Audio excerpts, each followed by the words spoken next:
Madalas ay mga babae ang kinukuhang kasambahay ng isang pamilya. Paano naman kasi ay ang mga babae ang marunong sa mga gawaing bahay? Ikaw, may nabalitaan ka na ba na nabuntis ng amo ang kanilang dalagang katulong? Kung ganon, ay tunghayan mo ang istoryang ito na tiyak ay kapupulutan mo ng aral. Lumaki sa mayamang pamilya ang binatang si Alexander.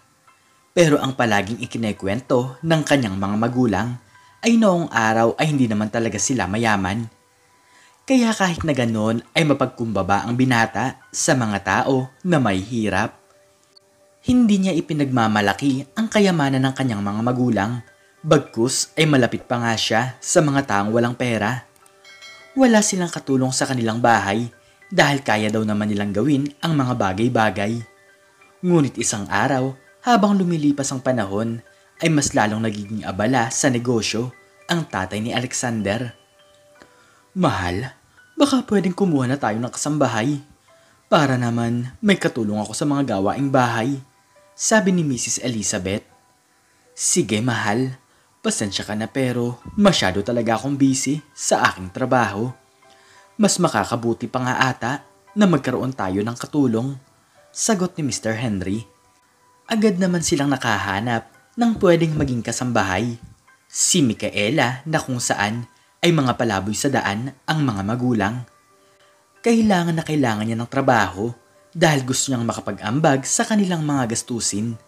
Sige iha, mabuti naman at nakahanap agad kami ng magiging katulong. Nahihirapan na kasi akong kumilos dahil tumatanda na ako. Nakangiting sabi ni Miss Elizabeth. Ngunit kahit lumaki sa mahirap na pamilya ang dalaga, ay hindi mo naman maitatanggi ang taglay nitong kagandahan. Sobrang hinihindi nito, ngunit sobrang sipag naman pagdating sa trabaho. Maraming salamat po ma'am. Pangakong pagbubutihin ko po ang aking trabaho. Salamat naman sa Diyos at tinanggap niyo po ako. Masayang sagot ni Micaela. Habang lumilipas ang mga araw, ay hindi maintindihan ni Alexander ang kanyang nararamdaman. Masaya siya sa tuwing nakikita niya ang dalaga at sa tuwing nakikita niya itong napapagod ay agad niya itong pinagpapahinga.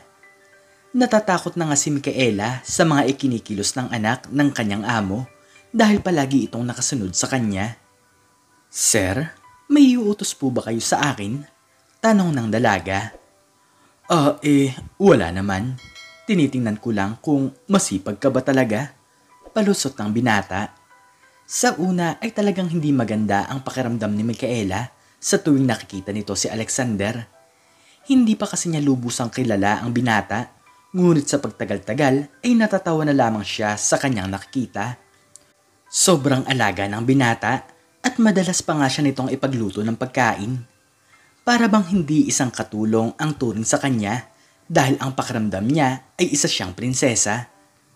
Sir, bakit niyo po ginagawa ang bagay na to? Wala naman pong problema kung ako na po ang bahala sa aking sarili. Natatawang tanong ni Micaela. Wala naman. Gusto ko lang na maramdaman mo na hindi kami malupit na mga amo. Kinakabahang sagot ni Alexander. Ngunit hindi nagtagal ay inamin na rin ng binata ang kanyang nararamdaman.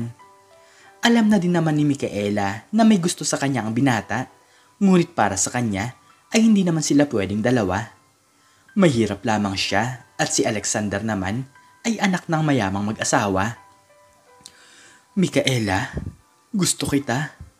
Hindi ako nagbibiro pero mahal na ata kita. Nakayokong sabi ng binata. Naku, malabo pong mangyayari ang bagay na yan.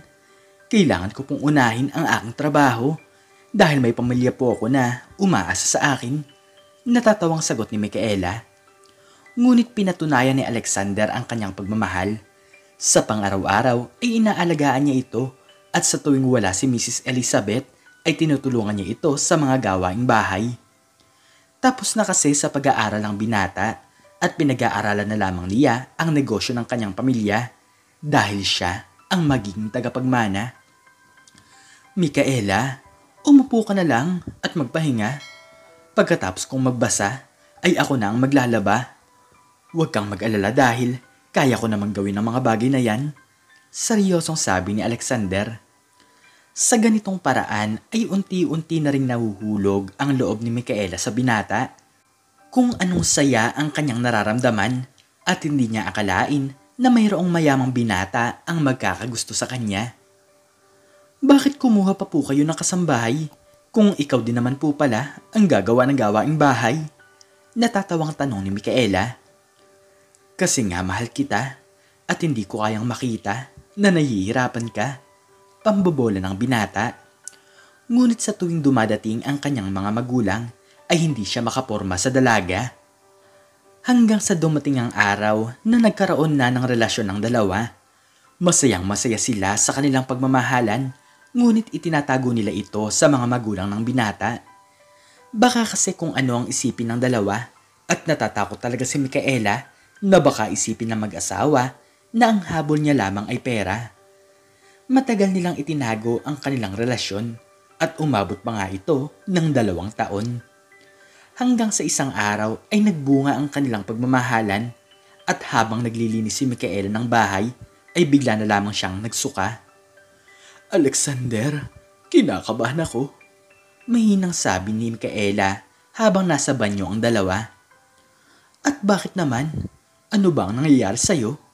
Nagtatakang tanong ng binata. Alexander, pakiramdam ko ay nabuntis mo ata ako. Umiiyak na sagot ni Micaela. Ngunit ang hindi nila alam ay nasa likuran na pala nila si Miss Elizabeth. Galit na galit ito kaya sinigawan nito ang kanilang kasambahay. Hayop ka! Sobrang landi mo! Lumayas ka dito dahil hindi namin kailangan ng taong katulad mo. Galit na sabi ni Mrs. Elizabeth. Ngunit hindi nagdalawang isip si Alexander at ipinagtanggol nito ang kanyang nobya. Huwag niyo po siyang pagsasalitaan ng ganyan. Mahal ko po si Micaela at ako po ang may kasalanan ng lahat. Matagal ko na pong itinatago na may relasyon po kaming dalawa. Paliwanag ng binata. Sabay silang pinalayas ng kanyang mga magulang. Nang dahil doon ay gustong patunayan ng binata na tapat at totoo ang kanyang pagmamahal. Sinamahan niya si Micaela at dito niya nalaman ang kalagayan ng pamilya ng dalaga. Awang-awa talaga si Alexander pero handa siyang mabuhay sa mahirap na paraan. Oh, iho, ikaw ba ang amo ng aming anak? Pumasok ka muna sa loob ng bahay at uminom ka muna ng tubig. Magalang na sabi ni Mang Tasyo. Maraming salamat po pero may aaminin po sana kami sa inyo. Kinakabahang sagot ng binata. Ano ba yun? Tinanggal mo ba sa trabaho ang aming anak? Tanong ni Mang Tasyo. Natanggal po siya sa trabaho dahil ako po ang may kasalanan. Pero pangako po na gagawin ko po ang lahat para sa kanya. Sagot ni Alexander. Pagkatapos noon ay ipinaliwanag ng binata kung ano ang katotohanan. Hindi naman makakapayag si Mang Tasyo na gano'n na lang ang mangyari sa kanilang dalawa. Hayaan mo, nakikita ko naman sa'yo na tapat ka sa aming anak. Kakausapin namin ang iyong mga magulang. Seryosong sabi ng lalaki. Agad nilang isinama si Mang Tasyo sa bahay ni na Alexander. Gustong-gusto nito na makausap ang mga magulang ng binata upang ipagtanggol ang dalawa. Lumipas ang ilang oras ay nakarating na sila doon. Pwede bang tawagin mo si nanay at may gusto lang na kumausap sa kanya? Sabi ni Alexander sa kanilang gwardya. Lumipas lamang ang 2 minuto ay lumabas ng bahay si Miss Elizabeth. Galit pa rin ito sa kanyang anak, pati na rin kay Micaela. Ngunit bigla na lamang itong napatahimik nang makita si Mang Tasyo. Hindi ako nagkakamali. Kayo po ba si Mang Tasyo? Hindi ko po malilimutan ang pangalan niyo. Gulat na tanong ni Miss Elizabeth. Tama ka. At paano mo naman ako nakilala? Ako ang tatay ni Micaela at gusto ko sanang ipagtanggol silang dalawa. Sagot ni Mang Tasyo. Ngunit tumulo na lamang ang mga luha sa mga mata ni Miss Elizabeth dahil ang lalaking ito pala ang dahilan kung bakit siya yumaman. Isa rin dating palaboy si Miss Elizabeth noong ito ay dalaga pa lamang. Gutom na gutom ito at walang kapera-pera nang bigla siyang lapitan ng isang lalaki. Binigyan siya nito ng pagkain at pera upang makapagsimula sa kanyang buhay. Ang lalaking iyon ay walang iba kundi si Mang Tasyo. Kung hindi ito dumating sa kanyang buhay, ay baka hindi nila nakamtan ngayon ang kanilang kayamanan. Ipinaliwanag ni Miss Elizabeth ang lahat at ngayon ay naging malinaw na ang lahat sa kanya na hindi pera ang habol ni Micaela dahil sobrang buti ng kanyang ama. Kung ganun naman pala, ay masaya akong malaman na may tao pala akong natulungan. Pero paano na ang ating mga anak? Tanong ng matanda. Ako na po ang bahala sa kanila. Nakangiting sagot ni Miss Elizabeth. Lumipas ang mga buwan ay ang babae pa ang nagpakasal sa dalawa. Agad niya itong binigyan ng negosyo na pwedeng pagkakitaan ng bagong mag-asawa. Nalaman din nila na mabuting tao talaga si Micaela at nagmana ito sa kanyang ama. Micaela, patawarin mo ako sa aking nagawa. Natatakot lang ako na baka lokohin mo ang aming anak. Agad akong nanghusga, ngunit nalaman ko na ako pala ang nagkamali sa aking inaakala. Nakayokong sabi ni Miss Elizabeth. Wala pong problema, tita. Patawarin niyo rin po kami dahil itinago namin ang relasyon naming dalawa. Sagot ni Micaela. Bumawi si Miss Elizabeth at Mr. Henry kay Mang Tasyo. Nang dahil doon ay naging maayos na rin ang buhay ng matanda. Lumipas ang mga taon ay naging maayos ang lahat. Isa na talaga silang buong pamilya at madalas na silang magsama kung sila man ay magsasaya.